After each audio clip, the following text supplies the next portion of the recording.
अब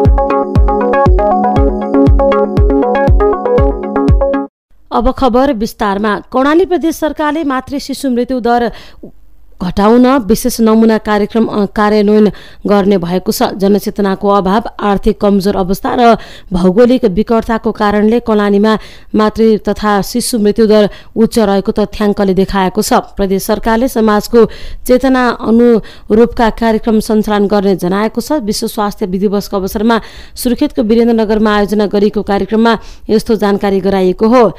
यस्तै कर्णालीको स्वास्थ्य अवस्थाको सूचकाङ्कलाई हेर्दा सन् 2030 को दिगो विकास लक्ष्यमा पुग्न चुनौती देखिएको छ। दिगो विकास लक्ष्य भेटाउन 6 वर्षको अवधि बाँकी रहेकोमा कर्णाली प्रदेशको स्वास्थ्यको सूचकाङ्कको अवस्था हेर्दा निकै कमजोर छ।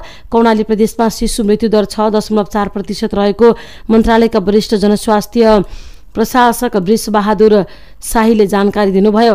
उहाँले अझै पनि केही प्रतिशत आमाको मृत्यु घरमै हुने गरेको भन्दै स्वास्थ्य क्षेत्रमा काम गर्न धेरै बाँकी रहेको बताउनु भएको छ। नवजात शिशुको मृत्यु दर, 5 वर्ष मुनिका बालबालिकाको मृत्यु दर, पुड्कोपना, कम तौल लगायतका सूचकमा कर्णालीको अवस्था राष्ट्रिय सूचकको भन्दा कम रहेको छ। नवजात शिशुको मृत्यु दर कर्णालीमा प्रति 1000 जीवित जन्ममा 26 जना रहेको छ। यस्तै कर्णालीमा अझै पनि घरमै सुत्केरी हुने चलन कायमै रहेको छ। सडकको सुविधा नहुँदा एम्बुलेन्स चल्न नसक्नु, दक्ष जनशक्तिको अभावमा संस्थागत प्रसुतिमा सुधार ल्याउन धेरै काम गर्नुपर्ने छ भने स्वास्थ्य बिमा गर्नेको अवस्था पनि कर्णालीमा निकै कमजोर रहेको छ। हालसम्म कर्णालीमा 29% ले मात्रै स्वास्थ्य बिमा गरेका छन्। सन् 2030 सम्म 100% पुर्याउनु पर्ने व्यवस्था रहेको छ।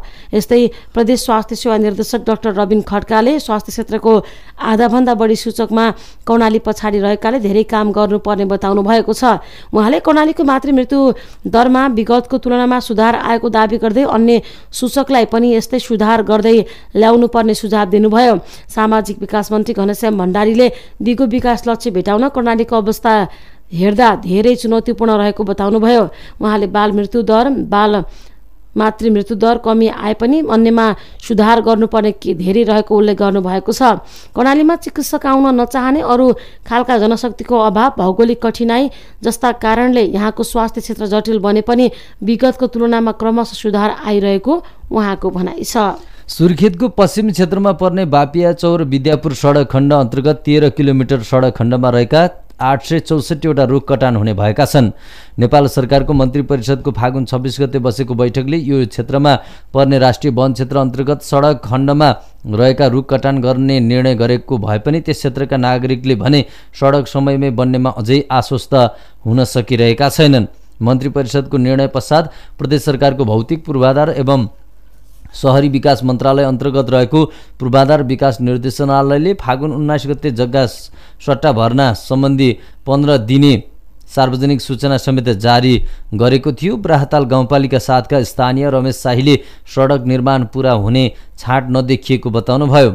सडक निर्माण कम्पनीले कछुवाको गतिमा काम गरिरहेको अवस्था रहेको भन्दै उहाँले यही अवस्थामा कसरी सडक निर्माण पूरा हुन्छ होला उहाँले प्रश्न गर्नुभएको छ। उहाँ मात्रै होइन, पञ्चपुरी नगरपालिका 3 का कल्पना विकले समेत सडक समयमै निर्माण हुनेमा आशावादी नभएको बताउनुहुन्छ।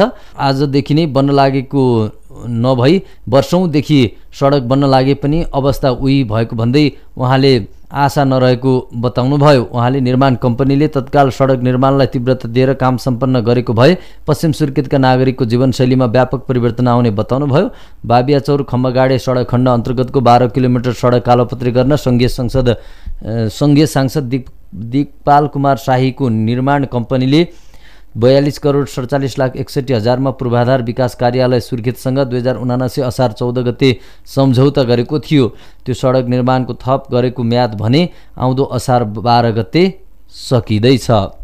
विद्यालय शिक्षा ऐन जारी गर्न माग गर्दै काठमाडौँ केन्द्रित आन्दोलन गरिरहेका शिक्षकले आजदेखि देशैभर शैक्षिक हडताल थालेका छन्।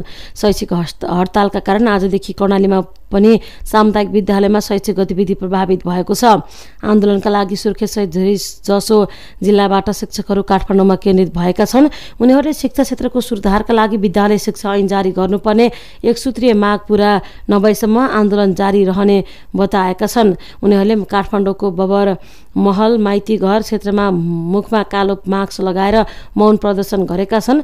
महासङ्घले यसअघि आफूहरूसँग भएको सहमतिका आधारमा छिटोभन्दा छिटो विद्यालय शिक्षा ऐन जारी गर्नुपर्ने जनाएको छ। शैक्षिक हडताललाई विभिन्न शिक्षक सङ्घ सङ्गठनले समेत समर्थन गरेका छन्। महासङ्घका अध्यक्ष लक्ष्मी किशोर सुवेदीले गत 2080 साल असोज 5 गते र 12 गते भएको सहमति अनुसार ऐन जारी गर्नुपर्ने माग गरेको बताउनु भएको छ। 2080 साल भदौ 27 मा सांसदबाट दर्ता भएको विद्यार्थी शिक्षा विधेयकमा भएका व्यवस्थामा असहमति जनाउँदै शिक्षकले आन्दोलनमा उत्रेको हो। यस्तै शिक्षकहरूले कतिपय सहमति भएका विषय उठाएका छन् भने कतिपय संविधानभन्दा बाहिरका विषय रहेकाले समस्या भएको सरकारी अधिकारीको भनाइरहेको छ। संविधानले विद्यालय शिक्षाको अधिकार स्थानीय तहलाई दिए पनि शिक्षकले यसलाई हटाएर 3वटा सरकारको साझा सूचीमा राख्नुपर्ने माग गरेका छन्। विक्रेताले समयमै खरिद नगर्दा भर्ना कर्णालीका जिल्लामा पठाउने भनिएको पाठ्यपुस्तक प्रदेश गोदाममै थन्किएको छ। जनक शिक्षा सामग्री केन्द्रले समयमै किताब छापेर गोदाममा स्टोर गरे पनि किताब लिन विक्रेता नआउँदा गोदाममै थन्किएको हो। केन्द्रका प्रदेश प्रमुख भैरव बाबु पन्तले कुल 25,000 सेट किताब मध्ये प्रदेशको गोदाममा 17,000 किताब थन्किएको बताउनुभयो। जनक शिक्षाले निजी क्षेत्रको पुरानो स्टक देखाउँदै कमिसन बढी दिएर किताब बिक्री गर्दा जनक शिक्षामा किताब खरिद गर्न विक्रेता कम आएको आरोप लगाएको छ। सरकारले कक्षा 1 र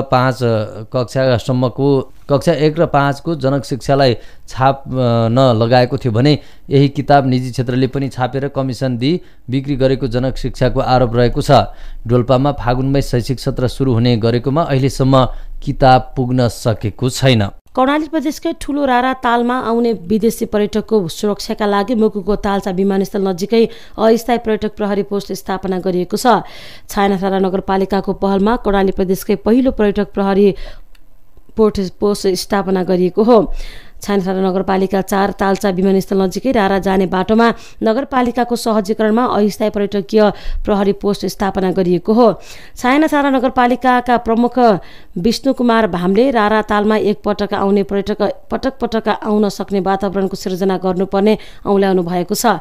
जिल्ला प्रहरी कार्यालय मुगुका डीएसपी सरोज गिरीले पर्यटक प्रहरी अब रारा ताल मात्र नभई प्रसिद्ध छायानाथारा नगरपालिका धाम र माथिल्लो मुगुका पर्यटकीय स्थलसम्म जाने पर्यटकलाई समेत उद्धार गर्नुपर्ने बताउनु भएको छ। जिल्लामा पर्यटक प्रहरीको दरबन्दी अहिले जम्मा 5 जना मात्रै भएकाले जनशक्तिको अभावले गर्दा पर्यटक प्रहरीलाई धेरै चुनौती भएको उहाँको भनाइ छ। पर्यटकीय स्थलहरूमा गस्ती र पेट्रोलिङ गर्ने त्यस्तै पर्यटकका लागि आवश्यक सूचना दिने सूचना आदान प्रदान गर्ने काम पर्यटकीय प्रहरीको रहेको छ।